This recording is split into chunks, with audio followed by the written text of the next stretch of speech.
अस्सलाम वालेकुम। Welcome back to another video. आज जो टॉपिक है वो सामने लिखा हुआ है, आपको पता तो चल गया होगा। सप्लाई ऑफ मनी हमने पढ़ना है। हमने पीछे वाला टॉपिक डिमांड फॉर मनी पढ़ा था, तो ये पढ़ना है जी ज़र की रसद। तो ज़र की जो रसद है वो हम पढ़ने लगे हैं। पहले हम ज़र की पढ़ेंगे रसद, फिर हम सिंपल, इसमें कोई रॉकेट साइंस नहीं है। फिर हम ज़र की जो मंडी है तलब भी पढ़ ली थी, रसद भी हमने पढ़ ली थी, तो हम दोनों का तवाज़न करेंगे और ये टॉपिक इसी यहाँ पे यहीं पे हम ना ख़त्म कर देंगे। नेक्स्ट चैप्टर हम स्टार्ट करेंगे। तो ज़र की जो रसद होती है केन्स के मुताबिक, केन्स के नज़दीक कलील अरसे की रसद, वो कलील अरसे की रसद पर फोकस उसने किया है। वो कहता है कि कलील अरसे की रसद मुअय्यन रहती है, वो चेंज नहीं होती। क्योंकि ये याद रख लें कि केन्स के मुताबिक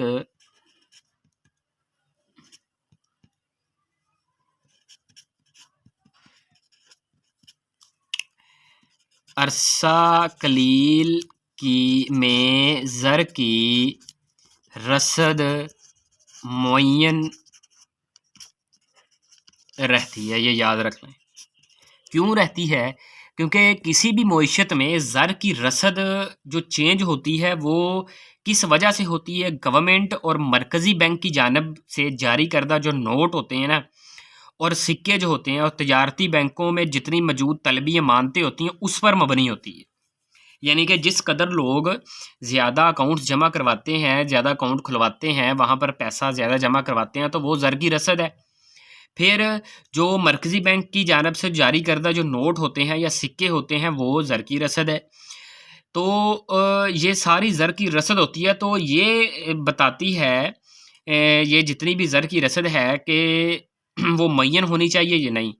तो वो कहता है कि केन्स फ़र्ज़ करता है कि ज़र की रसद शरह सूद से भी मुतासर बिल्कुल भी नहीं होती। तो जब ये मुतासर नहीं होगी शरह सूद से बिल्कुल भी ज़र की रसद, तो वो क्या होगी फिर? ऑटोमेटिकली वो रहेगी मुअय्यन, वो चेंज नहीं होगी। तो बिल्कुल उसका जो ख़त बनेगा वो बिल्कुल अमूदी होगा, बिल्कुल अमूदी होगा। और उसका जो ख़त है वो मैं आपको बना देता हूँ।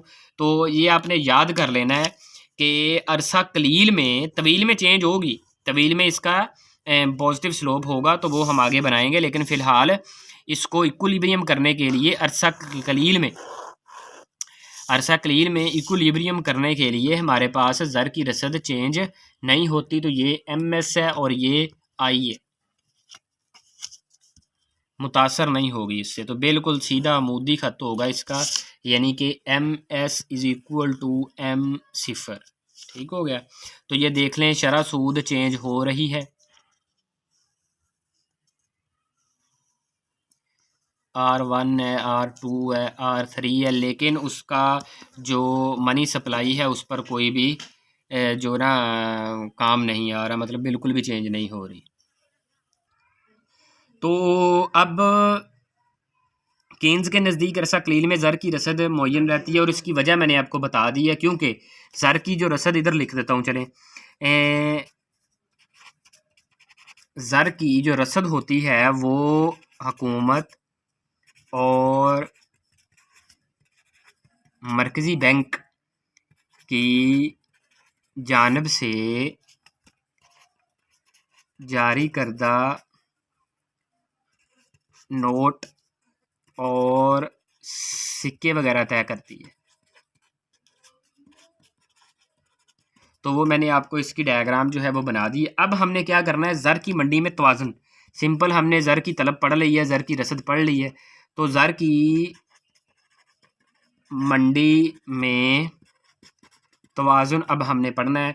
यानी कि किस जगह पे होता है? जहाँ पर ज़र की तलब और ज़र की रसद जिस जगह पे बराबर होगी, उसी जगह पे मार्केट में जो है पैसा उतना पड़ा होगा, उतनी ही तलब होगी। तो जिस जगह पर ये दोनों बराबर होंगे वो होगा जी हमारा इक्विलिब्रियम पोजीशन। बिल्कुल छोटी सी ये वीडियो है, इतनी ज़्यादा लंबी नहीं होने वाली, क्योंकि ये हमारा जो टॉपिक है चैप्टर भी यानी कि वो ख़त्म हो गया। तो ये मैंने बनाया जी अरसा कलील में MS, और ये हमने डायग्राम पीछे पड़ी हुई है ज़र की तलब नेगेटिव स्लोप है M D is equal to function है आई का, क्योंकि शरह सूद वाली जो होगी ना डायग्राम पीछे, क्योंकि हमने दो तरह की पढ़ी है पीछे तलब, एक नहागहानी हालात के लिए थी और दूसरा सिट्टाबाजी करने के लिए। उसका ताल्लुक होता है शरह सूद के साथ, जो शरह सूद के साथ जिसका ताल्लुक होगा उसके साथ वो लेंगे हम। तो ये मैं बिल्कुल इधर इक्विलिब्रियम पोजीशन कर देता हूँ। ये होगी जी हमारी इक्विलिब्रियम पोजीशन, और इंटरेस्ट रेट मार्केट में इतना फिक्स होगा जिस जगह पे हमारी जो M D is equal to M S जहाँ पर बराबर होगा वहाँ पे इक्विलिब्रियम पोजीशन होगी ज़र की मंडी में, क्योंकि इस जगह पे जितनी हमारे पास ज़र की डिमांड है उतनी सप्लाई है, दोनों बराबर है, इससे ज़्यादा भी नहीं हो सकते, इससे कम भी नहीं हो सकते। ठीक हो गया जी। तो ये एक छोटी सी वीडियो थी, तो ये ज़रूरी थी बताना, छोटा सा टॉपिक रह गया था। अब हमने ना नेक्स्ट चैप्टर जो है वो स्टार्ट करना है, बहुत ही ज़्यादा इम्पोर्टेंट है, केन्जियन इकोनॉमिक्स। इसमें हम जो कंज्यूम है, प्रोपेंसिटी टू कंज्यूम और कंजप्शन जो फंक्शन है ना, वो सारे हम इसमें डिस्कस करेंगे। उसकी बिल्कुल आपको लाजमी समझ आएगी। तो इस वीडियो की भी आपको उम्मीद है कि समझ आ गई होगी। तो अपना ख्याल रखिएगा। खुदा हाफिज़।